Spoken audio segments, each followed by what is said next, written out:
Okay, this is basically a comparison between the old style guitars that you would get with Rock Band, Guitar Hero, and the Mad Catz wooden Fenders, which come in a couple of different finishes. This is the size of what you used to get. Plastic, they kind of look like a ukulele compared to a full-size guitar. This is the exact same size as a Stratocaster or a Telecaster. Same weight, the body is completely wood, the neck is wood, it even uses metal down here on the plug-in, metal on the bridge, and metal tuning pegs, although why exactly those are on there other than for effect I have no clue, since they don't use strings. This is actually also the exact same size as the stringed Pro guitar that was available for a period last year before they sold out. This I never did like. They're loud, they feel cheap. Sometimes the tilt works, sometimes it doesn't. Another issue you get into is noise. These things are horribly clicky and loud. The buttons, very noisy. These buttons, almost silent. And you can also press them anywhere and get them to activate. You don't have to keep your fingers dead center. You can just hit the sides, however you want to do it. Everything works great. This guitar comes in two finishes. This is the Sunburst, and this is the Metal Flake, red. Personally, even though this guitar is actually fancier, I love the red Metal Flake. It may be hard to pick up on the video, but this Metal Flake is very fine. It's in there, but like I said, it's kind of hard to see on the video. But when you actually get to see this guitar up close, it's amazing. Both of these look as good or better than some actual Fenders or Squire made guitars that I've seen. Awesome paint jobs, and the finish on these looks pro quality. The only thing that these do have that is an issue is they have a very loud click. This one, I've already done the fix that this video is mostly concerning, and that is to replace the switches that cause that clicking. What I'm going to do in this is show you how to take this apart, what the switches look like, where you can get them, and how to put them in. It's a very simple process. If you know how to solder, great. If you don't, you can still do this. This isn't like a lot of electronics where you've got 15 little solder points jammed super close together, and if you make the slightest mistake, you're going to bridge gaps and short things out. These solder points are far apart and very easy to get to. They're also easy to resolder, and it's damn near impossible to make a mistake. I suppose you could if you really tried, but even if you're a complete novice at soldering, you can pull this off. First thing, one other thing I didn't get to, these guitars, you can also get this. The tilt mechanism on these works perfect. I've never had one fail. They also have a metal whammy bar, which works excellent. They never tear up. If you get into a situation where you're playing and you don't want to do your tilt, you can get an overdrive box, a stomp box, for this guitar. You can plug in one of two types of cables. They have an adapter this comes with and a cable that'll plug into this. But if you don't have that, you can use just a regular guitar cable, because this is a regular quarter-inch cord, and a plug-in for both ends. So if you don't have that special cable that comes with this, you can use any guitar cable. And instead of tilting, you can either stomp that with your foot or however you want to go about it. You can even have a second person handle the overdrive for you. Anyway, get that out of the way. Now, the actual teardown on this guitar, super simple, and we're going to go ahead and do this with a drill because it's a lot faster. I'll get this taken apart, show you what to unplug on the back, and what you need to put in it to silence it.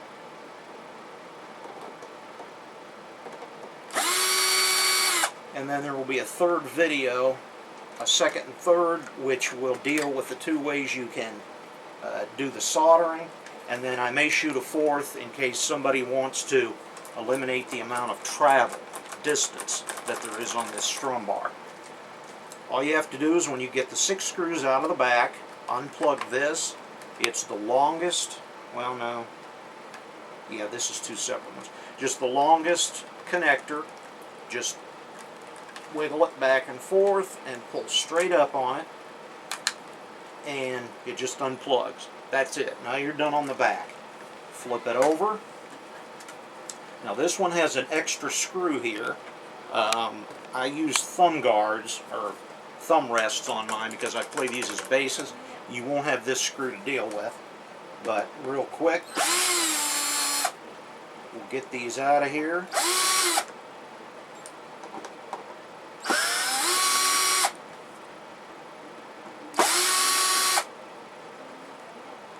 Got a long one in this one.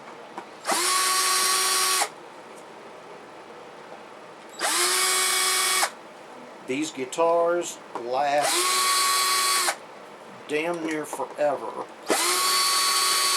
I've got several of these, and I don't have a bunch of them because they break. I've got a bunch of them just because I like them. You can get these anywhere from as cheap as $30 to as high as the full retail, which was an obscene $300. I've gotten all of mine for $100 or less, and some of them for around $30.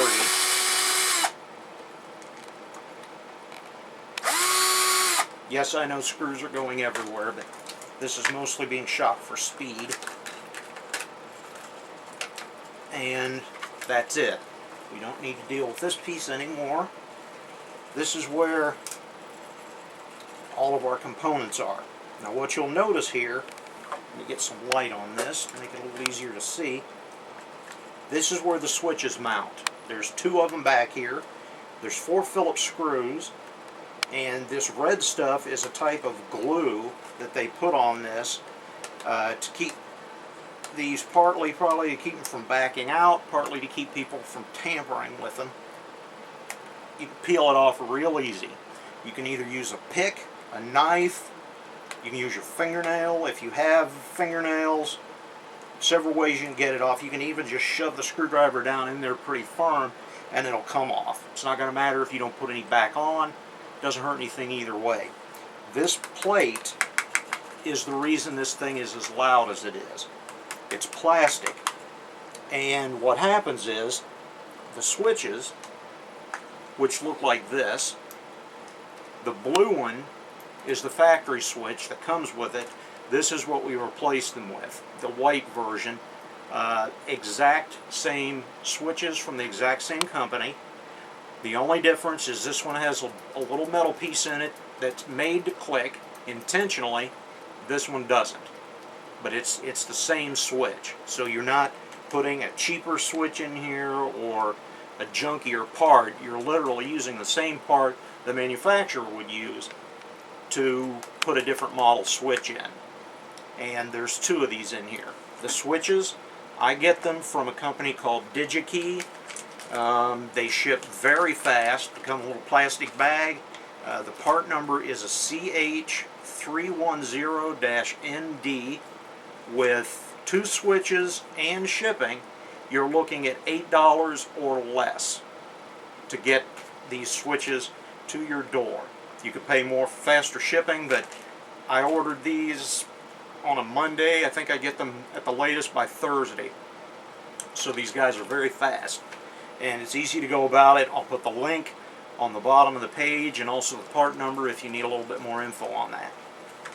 as far as getting this off, this can be done in two ways. You can either pull this entire black piece off, which it's not that hard to do. You've got several screws.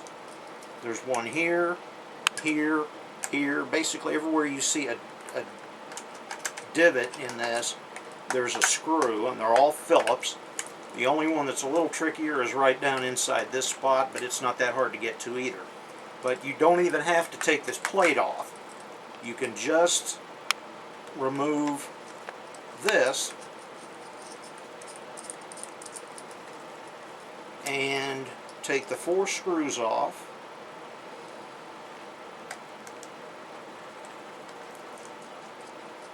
You want to make sure when you're doing this and removing these screws, and this is a good general rule of thumb, anytime you're removing screws and you first go to break them loose, press down pretty good with the screwdriver, because if you don't, you can get the screwdriver bit skipping, and if it does that enough, you'll wallow out the hole and you can really tear your screws up, and then you got a problem. 2 of these, you'll notice I didn't even take the glue off. You can just press right through it, and that's it. You're into the switches. Here's both of them, and the soldering points are very easy to deal with. There's a black point here, which is plastic, a black point here, which is plastic, a large point here. These line the switches up, and then you have 2 contacts, a metal one here and a metal one here. On the other side, here's your 3 plastic tips, and then your solder point here and here. And I mean, they're very far apart, so it's easy to deal with. In the next video, I'll remove one of these switches the quick and dirty way, which just basically involves heating it up with a soldering iron and pulling it off, then sliding the new one in, heating the solder, and just pushing it in place. To do it that way, you don't need any extra solder, you don't need a solder sucker or desoldering tool, anything like that. Literally, if you've got a soldering iron, you can do this even if you've never done it before.